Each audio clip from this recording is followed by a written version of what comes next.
Hola, soy Jorge, soy fisioterapeuta, me dedico a la rehabilitación del daño cerebral y en este vídeo de hoy vamos a ver un poco lo que es el tono muscular, que es una cosa clave para entender cómo están afectados nuestros pacientes neurológicos.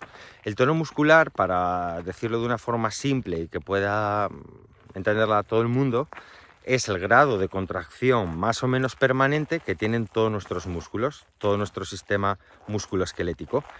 Por ejemplo, cuando estamos durmiendo y estamos muy relajados, también tenemos tono, pero tenemos un tono bajo.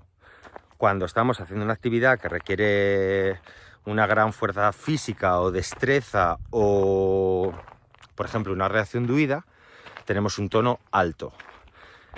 Normalmente cuando valoramos musculatura de personas sanas, de personas que no tengan ninguna patología, y en este caso más concreto me voy a referir a que no tengan ninguna patología del sistema nervioso, pues hablamos de que este músculo tiene mucha tensión o tiene o poca tensión. Bueno, tenemos escalas que podemos pasar, test que podemos pasar a los pacientes para valorar el tipo de fuerza que tienen.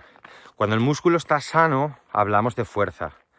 También podemos hablar de tono, pero generalmente no se habla de tono cuando estamos hablando de un paciente sano o que tenga una alteración del músculo. Hablamos de la fuerza, de la amplitud articular y tal. Pero aquí viene la cosa diferente. Cuando hablamos de neurología, cuando hablamos de los pacientes de neuro, tenemos que valorar el tono. El tono, que como dijimos es el grado de contracción o de relajación que tienen los músculos. El tono en los pacientes que no tienen daño cerebral está más o menos homogéneo, está más o menos trabajando todo el cuerpo a la vez. Entonces, lo que ocurre en los pacientes que tienen daño cerebral adquirido es que este tono está alterado. Va a haber músculos o grupos de músculos que van a trabajar con un tono muy alto, que generalmente van a estar acortados o hiperactivados. En neurología, a los músculos que tienen un tono muscular alto, le decimos que están hipertónicos.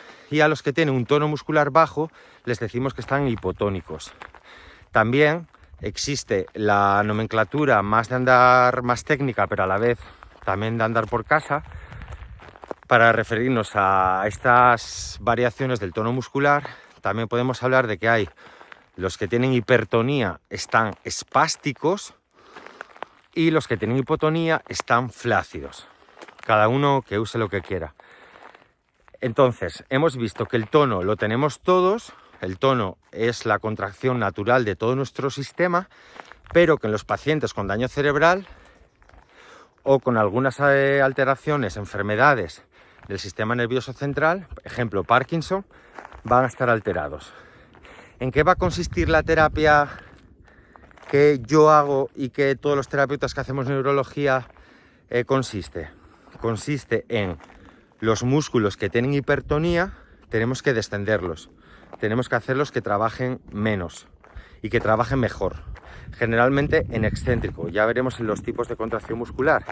Y a la vez los grupos que tienen el tono muy bajo, que están hipotónicos, tenemos que activarlos. Bueno, pues básicamente esto es lo que quería hablar hoy. En este caso son pacientes que generalmente la primera fase del tratamiento, cuando nos llaman para que vayamos a tratarlo al hospital, a la UCI o a la casa en la primera fase, están muy blanditos, están muy hipotónicos. Entonces nuestro trabajo va a ser activar toda esa musculatura que está